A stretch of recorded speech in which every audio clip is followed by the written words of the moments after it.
Last week, I talked about the importance of having a relationship roadmap. And today, I want to talk about why it's important to have both relationship goals and personal goals if you want to have a long-term relationship that is both stable and exciting. I'm talking about goals that you set together with your partner, not like hashtag relationship goals. But first, hey there.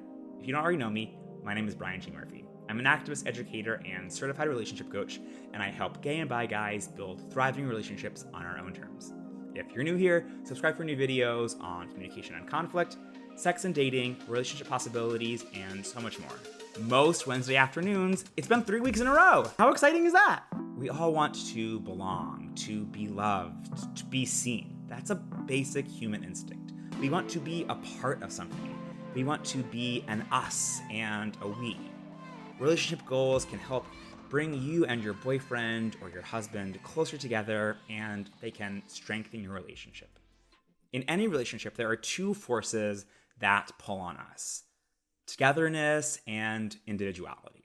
Shared relationship goals feed that first impulse of togetherness. When you work on a goal together with your partner, it pulls you closer together. But it's also important to be your own person, to be in control, and to be seen and accepted for who you are and for what you want to do. This pull towards individuality can be a barrier to long-term relationships for some guys. If you get too close, too connected, too intertwined, it becomes overwhelming and scary, and they're out. But it's not just individuality that can be a barrier. That pull towards togetherness can also be a stumbling block for thriving long-term relationships. We become so concerned about getting closer together and not wanting to lose each other that we lose track of ourselves, and in the process, we lose track of someone for each other to be attracted to and in a relationship with. Neither is healthy. Differentiation is all about being able to maintain both at the same time. Think about what is exciting about falling in love with someone. The thrill of the uncertainty of where it will go. Getting to know more and more and more about the other person. Growing closer together. The satisfaction of turning what could be into what is. The process of getting to know someone, forming a connection, falling in love, and growing closer together in a relationship is kind of like two electrically charged plates moving closer and closer together. At some point, you start to get a spark jumping across the two of them, and the closer the plates get together, the more the intensity of the sparks jumping across those plates get, until they're so close that there's no more spark anymore. There's no more space for that charge to jump across. And that is something that can happen in long-term relationships. You lose the spark because you're so close together. Listen, lesbian bed death is not just for lesbians. So many of my gay male clients see a decrease in their sexual connection in long-term relationships until they take action to do something about it. So this is why it's important to have both relationship goals and personal goals. Those shared relationship goals, like becoming boyfriends one day, planning a vacation together, saving up for a house, things like that, those are ways to continue moving closer and closer together, even when you've been together with someone for a really long time. It creates momentum forward, and it is a way of continually pulling each other closer together.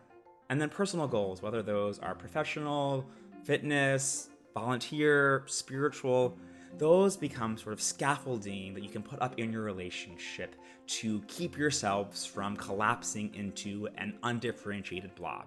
It's kind of like putting a pole in between those two plates so that it keeps space for the spark to jump across. Obviously, personal goals are important in and of themselves. They're good for you just because they're good for you. But as it turns out, they're also good for your relationship. So you have a double whammy of a bonus there. So how do you set personal and relationship goals? First up, take some time to reflect on what is important and exciting to you. If you aren't sure or you don't know, this is an opportunity to do some experimenting. Try out a bunch of different things.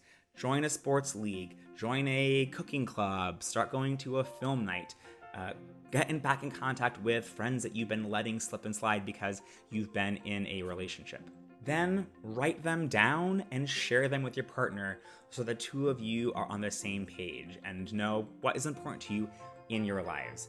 You might have some overlaps in your interests and therefore in your goals, but it's important to have things that are just for you that you do either entirely by yourself without anyone else, or that you do with friends that don't involve your partner, so that you have time apart so that you have something to reconnect over. And then set aside some time with your partner to figure out what is important and exciting for the two of you together as a relationship.